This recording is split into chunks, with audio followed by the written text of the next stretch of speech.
Oh my goodness, we are live. And let me just tick this little box here because I got Gary and he's chosen this cracking track.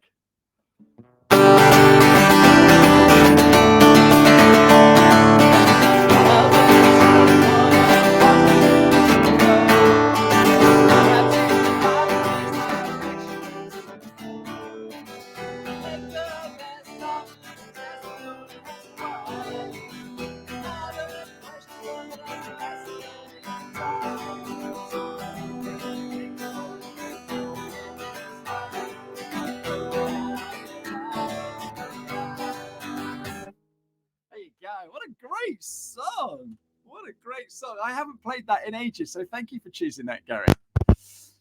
Gary Jones, good afternoon. How are you? I am all the best for seeing you. Thank you so much for playing that. That's ace.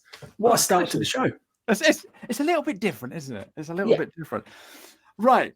Am I nervous or not? I don't know, because I've got the king of podcasting here on my show as a guest. So, Gary, tell everybody a little bit about who you are and what you do.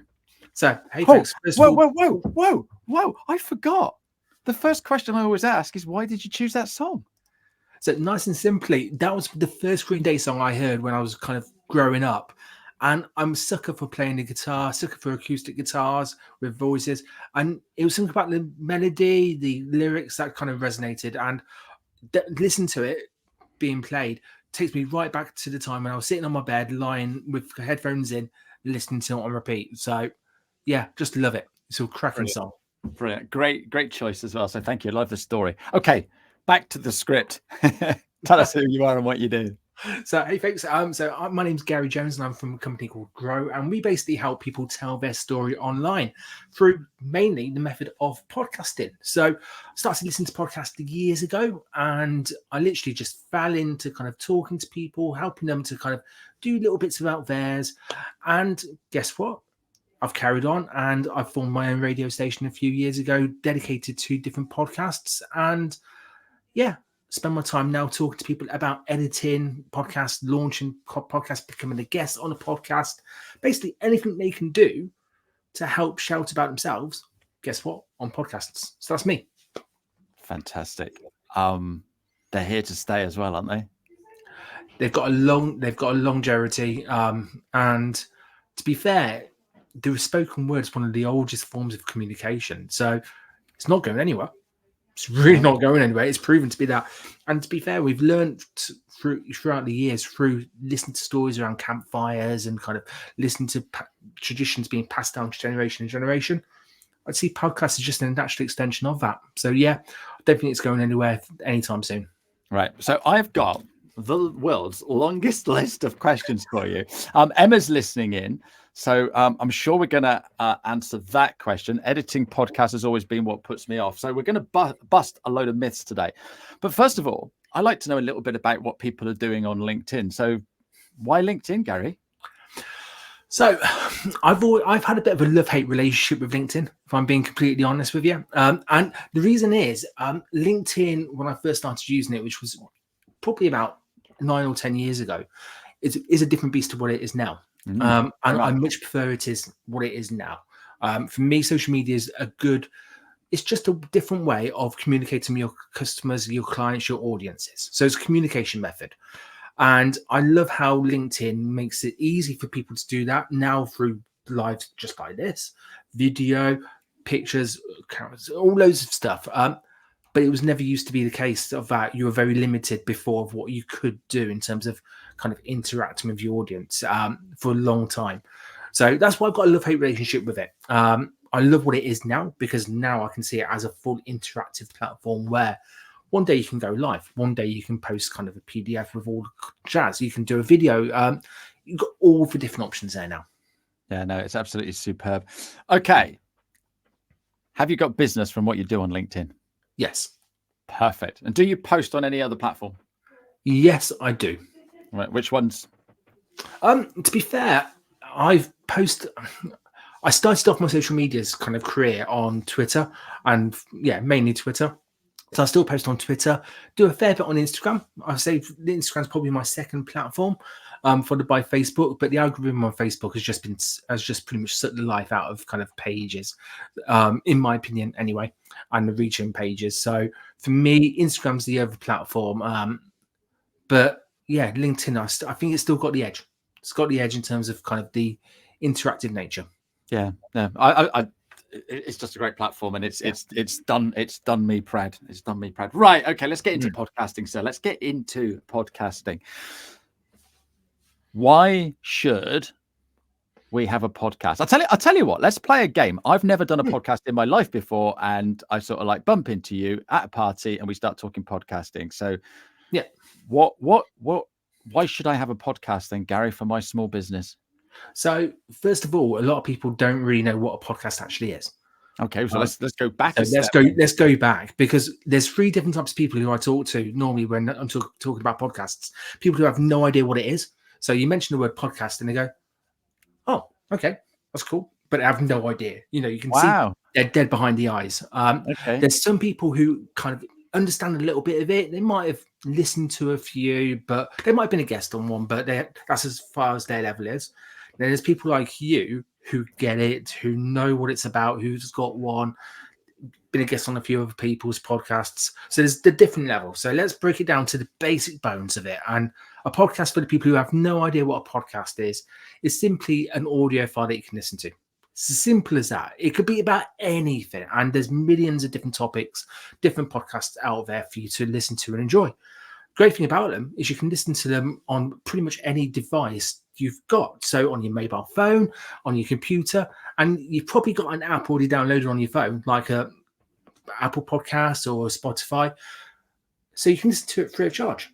And the good thing about these podcasts is, unlike videos where you have to actually be static to enjoy it, you have to be sitting down somewhere, or you can listen to a podcast anywhere. So you can listen to it when you're driving, when you're working out, when you're walking the dog, in the office, wherever you want. So if you put that into a business context, you can reach your customers, you can reach your clients, you can reach your audience anywhere. You're not bound by what they're doing or how much time they've got, or the technology they've got around them. You can reach your audience. So straight away, that's a really powerful tool for any business to be able to reach that. And also, we all know the kind of know, like, trust kind of cycle. You've got to know someone to like them and all that kind of jazz before you buy them. If you've got a podcast and you're releasing it for free of charge every week in, week out, or month in, month out, talking to different people, giving loads of insights, giving loads of value, what a great way of accelerating that know, like, trust cycle. No, so that's just two examples. Reaching your customers anywhere, building that know, like, trust cycle. But honestly, there's loads of benefits for a small business to have a podcast. Okay, so that's great. I'm sold on that. But surely I'm going to have the world's most expensive microphone. I'm going to need to go into a studio. I'm going to have high-powered headphones and stuff like that. What kit do I need to get started, please, Gary? So effectively, you need two bits to get started on podcasting: something to record content on, and something to release it on. Okay, that's literally it. Now, funny enough, your mobile phone could well be decent enough to physically start it. So technology isn't a barrier. You don't need thousands of pounds worth of equipment just for it to get dusty in the corner, just like that golf set that you never used, or that triathlon bike you rode twice, or that guitar, that you spent $2,000 on, whatever it is, everyone's got their own kind of little bit that's just stashed somewhere that they don't use. Podcasting equipment doesn't have to be that. So technically, you literally just have to have something to record it on, and that's kind of your job lot. When I started recording my own podcast, I had 2 weeks to basically create a podcast. It was for a radio station. So basically, they uploaded a podcast and played it at a certain time and called it a radio show, which is cool. That's perfectly fine. But I had 2 weeks, and all I had was my mobile phone to start with. That's all I literally had. So I downloaded an app, and I literally interviewed people with my mobile phone kind of here in my hand, going, this is me, then to you, then to me, then to you. It did the job. Was it perfect? No. But it did the job. And that was 8 or 9 years ago. Technology's improved so much between now and then that actually a mobile phone is a simple way of doing it. So to answer your question, no, you don't need any technology really to do it. You just need something to record it on. And funny enough, mobile phone or computer means that you can edit it as well if you wanted to. But again, even that's not a stumbling block, because I know people who don't edit the podcasts, which again, absolutely fine. It all depends on what you want to do. The main thing is you can get started relatively quickly, relatively cheaply. But the big thing for any businesses that need to kind of start a podcast isn't the technology. It's not kind of how to edit it or anything like that. They're just stuff to get hung up on for them to procrastinate on. They've got to work on the idea and make sure that idea is absolutely sound, absolutely rock solid. They know who they're targeting, all that kind of stuff. That's going to be the biggest thing that's going to stop people from doing it. Okay, so that's great. So I've got a mobile phone, and so my mobile phone today is an awful lot newer than yours was 9 years ago, or what it is. The technology has come on, so that's fine. I can find an app, so that's good. So let's just say I have a LinkedIn business, and I want to start a podcast. Do you know what? You don't need to reinvent the wheel. You can do pretty much what you're doing. You can invite people who you want to have a chat with. And to be fair, everybody starts with talking to their mates, talking to the people in their kind of close circle, because that's who feels comfortable with you. You feel comfortable with them.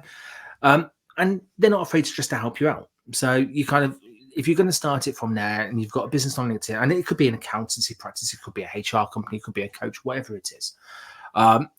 You kind of go to maybe 2 or 3 different people and say, look, I've got this idea for a podcast. We want to talk about this. I want to showcase you as a guest. And our audience is this, and this is what they want to we want them to share. We want them to get this content. I love you to share this with them. Choose a time and date. You can jump on Zoom, jump on StreamYard, jump on Riverside, wherever you want to jump onto. So geographical boundaries is nothing now in terms of kind of podcasting. That was another barrier that kind of got busted during lockdown and all that kind of stuff. But then you jump on and you record it. And it can be as simple as that. If you go live like this, then you've got a double bite of the kind of the engagement cherry, because technically you've got people joining us live today and talking and hearing us from there on YouTube, LinkedIn, and kind of other places. Then you release it. So people who can't watch it live can do that. That's pretty much how you start. It's not that complicated. All it is another process to fit into your business, but it's got to fit into the business, and it can't be just an extra. Because if it's an extra when times are tough or times are hard or you haven't got energy, those extras get cut. So it's got to be properly into your business. Okay, great, got that. So would it be better to do a live show like we're doing and then turn it into a podcast, or would it be better to just go for a podcast? Good question. It depends on you and your guests. And what I mean by that is the thought of going live for some people fills them with absolute dread, because what if I say the wrong, things like what if I say the wrong thing, or actually podcast should be audio, why am I doing video? It makes no sense. There's loads of other kind of objections for going live, but for those people who don't want to go live, that's fine. Recording a podcast, just doing it audio, or going on doing it in video, perfectly good, and that's cool. And that's up to them. But for people who want to go live, personally, I love that, because you're giving your audience a chance to interact live during the actual things. So actually, we might get a question that could completely throw me. I don't think it will, but you don't know what you're going to get in terms of doing that. It means from you're interacting with your audience, you're giving value, and you're saying to them, hey, come on in, come and listen to this, be part of it, which is great. So I love live, but it's not for everyone. And if it's not for you, if it's not for the person who's watching, that's okay. Just record. Well, I say it's not even just record audio, record video. If you record a video, you can obviously repurpose it in different places. You can make clips of it. You can put it on YouTube and all that kind of stuff. So it has got that kind of value, but it's not for everyone. And not all of my clients do live, and not all my clients do video. Some just do audio. And again, that's perfectly good with them. Some people start with audio, move into video. Again, It's down to you, down to your personal preference. Brilliant. I love that because, and that's the thing, isn't it? It's not a case of you have to do this. There's so much flexibility. So if I'm watching this right now and I'm sort of like thinking, well, I don't know what this StreamYard is or Riverside or anything else, but I use Zoom. Would Zoom work for me? Yeah, of course it will. Of course it will.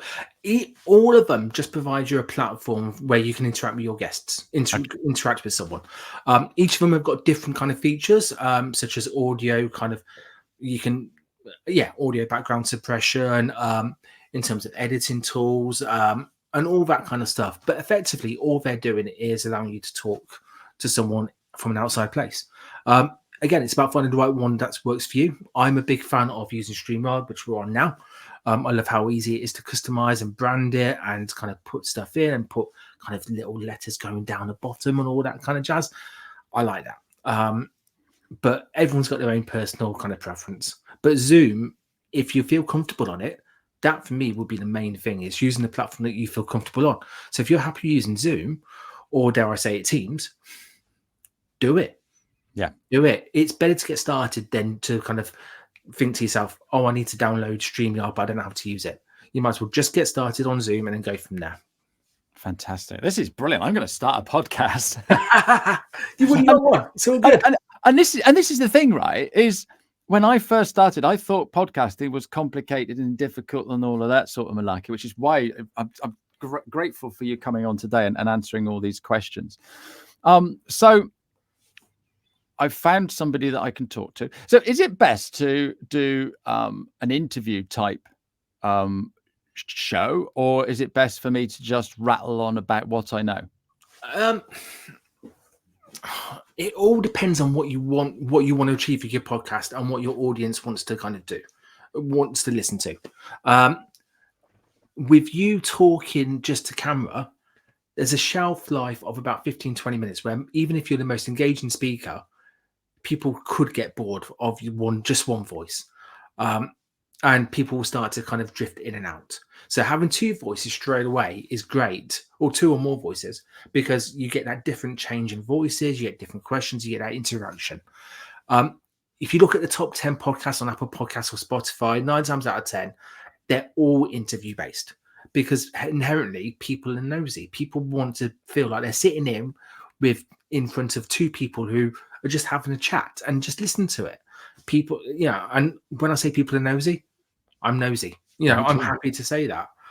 But it's a case of you like to listen into different people's conversations, and this is what this is why interaction and interview style works really well.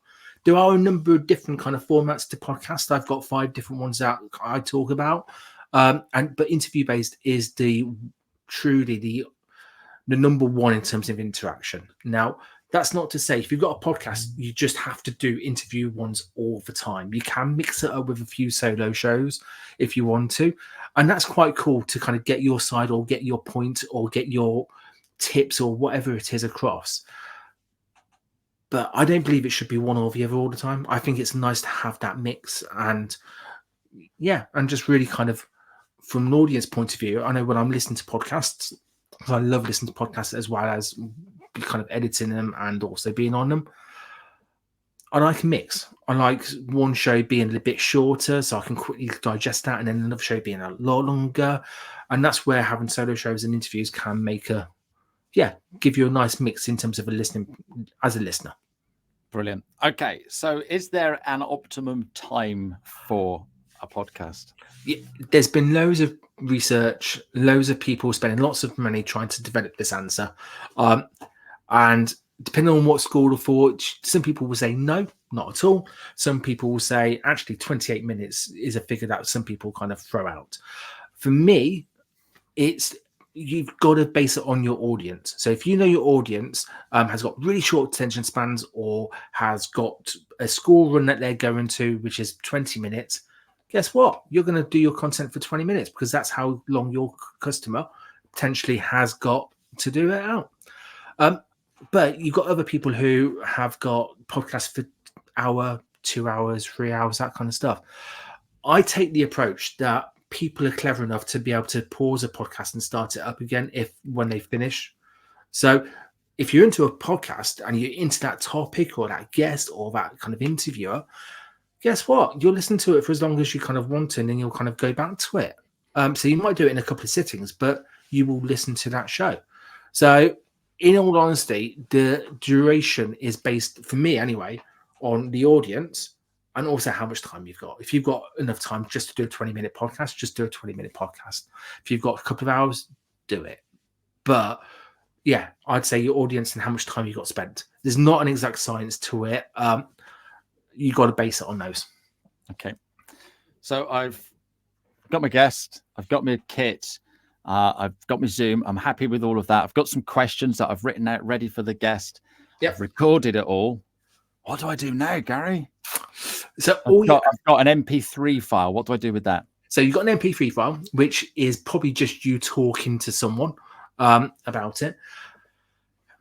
There's two ways to do it after this. You can either edit it and kind of take out the ums and yahs and put music at the start of it, or do a little intro like you do on yours. You can do that. You can put sponsors in, and you can put kind of different bits to kind of almost kind of flounce it up and fit it out and make it sound more professional. You could do that, and there's nothing wrong with that whatsoever. And hell, I built a business around that, so I can't knock it. But you could literally just put that MP3 file and put it onto a podcast host. And job of that podcast host is to then send it out to all of these different places like Apple Podcasts, Spotify, Google Podcasts, which isn't actually a thing anymore, Amazon Music, all that kind of stuff. All you have to do is upload the one file and they'll do it all. And these are places like Spotify for Business, Anchor, Podbean, Buzzsprout. There's loads out there. But effectively, the job after you've actually recorded it is to edit it and put different stuff on it and then release it. And everyone's got their own kind of different views on editing, if they want to do it, if they don't want to do it. For me, if you're going to edit it, it shouldn't sound edited. It should just sound like a natural conversation. So I keep editing to an absolute minimum if we can, because ultimately you want it to sound still like a conversation between a couple of people. And when it comes to releasing it raw and unfiltered and all that kind of stuff, do you know what? That's all good. And I'd say the longer the podcast, the easier it is to do that kind of format, because editing takes time. It doesn't matter whichever way you want to listen to it and which way you want to play it, editing does take time. And no one set up a business or set up a podcast to do the editing. No one did that. They're there to enjoy the content that they're recording. No, fantastic. So Emma's come up with a great question. So Pavel asked the same question I asked, so optimal duration. And Emma's asked, do you have to have it listed on all the platforms? Okay. So when you say all the platforms, there's probably about 200 podcast platforms that people listen to it. That'll be no then. Probably not. Because what you probably find is that there's kind of the big 5 or big 6 kind of platforms that they do. The big 2, however, is Apple Podcasts and Spotify. They're the 2 big ones. Amazon Music are kind of growing up. Google Podcasts was up there. iHeart in America is kind of up there as well. But Apple Podcasts and Spotify are the 2 platforms you've got to have it on, because that's where people listen to it. Not including, and fast ranking going up the rankings, YouTube as well, for YouTube podcasts as well. They are flying, and obviously being the second biggest search engine, you'd put it on there, wouldn't you? Because it makes, as an SEO point of view, it makes sense. For supplying links, it makes sense. Hell, if you're going live like this, you go live on there as well. Happy days. And it's now got a podcast button. Why wouldn't you? So I would make sure, if I was launching a podcast today, put it onto Apple Podcasts, Spotify, and YouTube. Amazon Music, and then the rest of them, just get the podcast host just to kind of flit it down. And you can do all that from Buzzsprout, Spotify for podcasters. Yeah, you can. I say it like that because Apple Podcasts, you actually have to have an Apple ID and go through that process. Okay. But you still need somewhere for it to draw the information from. So you need that Buzzsprout, that Podbean to start off with, and then you go to Apple Podcast. And it usually takes around 24 hours, 48 hours for them to kind of make sure all the artwork is okay, make sure all the episodes are good and they're not breaking any rules, and then you're good to go.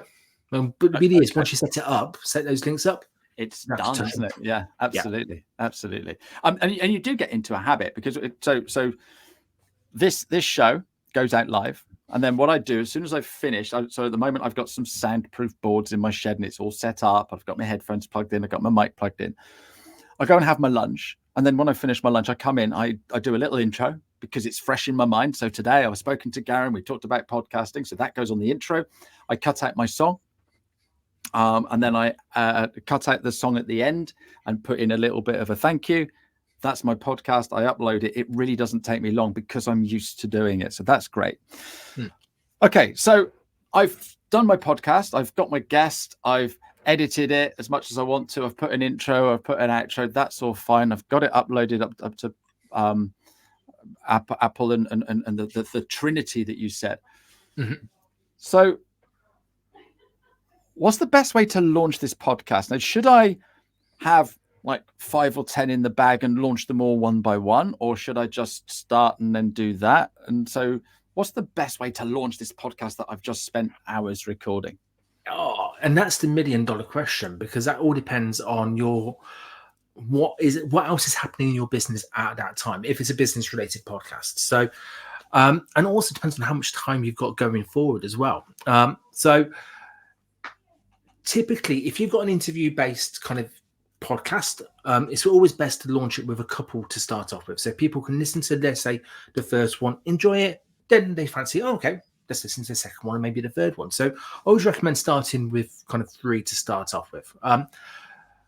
If it's a kind of more of a course base or a solo episodes, or each episode kind of run into another one, you might want to launch it Netflix style, where you launch all 6 or all 12 all in one go.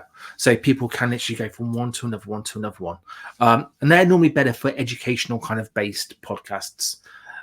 Or if you're going to be talking to people and teaching them a particular topic. But then it also then has to fit into your business goals and your marketing strategy.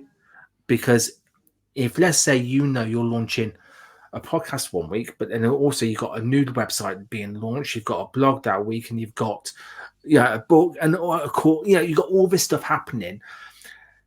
People know that actually their audiences online can only really focus on one key message at one time. So launching all those in one go isn't going to work. Launching a weekly podcast isn't going to work at that point. So that's where actually you could adjust it and go, well, actually, if I've got 6 episodes planned in and recording and all edited, all ready to go, let's just drop it. Let's just drop it and get it out there, and then people can start doing it. Otherwise, you can kind of filter it through. But also, one thing to consider is how much time you've got after you've launched it. So if you've got a really busy couple of months and you've got no content going out between now until 3 months time, and then you've got another block to record your podcast for, it's probably best not to drop all 6 episodes, and then it's probably better then to release it and drip feed it out. So there's no hard and short correct answer to that question. It all depends on what's happening, both in terms of your marketing strategy and also the type of content it is. For me, I think it's best to spread out the content if need be. So your audience and your listener base gets used to an episode being released every week, or you going live every Tuesday at 12:30, whatever it is. People like that familiarity and that consistency. So that's probably best. But equally, I'm not adverse to dropping 6 episodes all in one go if I've got another couple waiting in the background to kind of release afterwards. It was a very fluffy answer, but that's a big question. No, and that's the thing. It's finding it and working it out right. That is the quickest interview I've ever done. We've run out of time already. What questions haven't I asked, Gary? Good question. We've touched. To be fair, we've covered a lot of topics. Very skimmed. We skimmed a lot of topics. I alluded to it at the start, but what makes a good podcast in terms of what content makes a good podcast? We haven't spoken about becoming a guest on a podcast and the benefits of that, because there's loads of other stuff to do it. But the main things I talk about is the launch process and kind of the making it simple as possible. So breaking down the processes into its bare bones, which I think we've covered well. Okay. Are you going to come back on and we'll do those? Oh, damn straight. If you'll have me back, I'll be back in a heartbeat. No, absolutely. This has been absolutely superb. It's and I've had to work all this out myself, but there's people listening now that are sort of like, excellent. So, okay, I've got all this. I've got some ideas. I want someone to hold my hand. Can you do that, Gary? Yes. Okay, so how do we get hold of you? So effectively, find me on LinkedIn. I'm the guy who's got a bald head and a beard. So I've got an upside down head and I'm going like this in the profile picture. That's all you need to know. My name's Gary Jones. There's a few of us out there, but I'm the only person with this kind of look. Upside down head. Happy with that. Upside down head. I'll take that. I love it. I love it. And yeah, find me on there. I offer everybody who I meet a free 20-minute conversation about podcasting. So have a chat, and we've been talking for half hour. We've covered all of this kind of stuff. 20 minutes one-to-one. You can actually talk about lots of focused stuff. Yeah, and give you loads of tips. So yeah, let's have a chat. Let's get you booked in for a free 20-minute one-on-one, and then go from there. Fantastic. So if you are listening to us on the podcast, all of that information is in the notes. Emma's just said that was brilliant. So I wonder if Emma's going to be releasing a podcast. Wouldn't that be great to know that someone's doing that? Right, I've got one more question for you. Not related to podcasting, or it might be, depending on the answer. But before we do that, I'm just going to go in and find my guest next week. And I want you to tell me what she's holding in her hands. This is PJ Levitt. She's coming in to talk about relationships and sex education.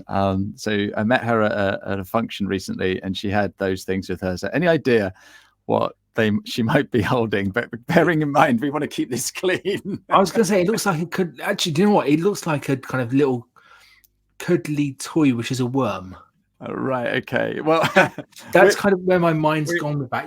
We've kept this episode clean, so that's perfect. One of those jellyfish kind of soft toys. Yeah. That's what it looks like. I know it's not, but that's what it looks like to me. It's definitely not, and it's very funny, and I cannot wait to have a chat with her next week. I think I'm going to have to hit the button that says, "Is this?" Oh, there's a button, isn't there, that you click? Explicit. Explicit. So I think next week's show might be a little bit, but we'll see how we get around that. Gary, you've been absolutely superb. My final question to you is, what advice would you give your 16-year-old self?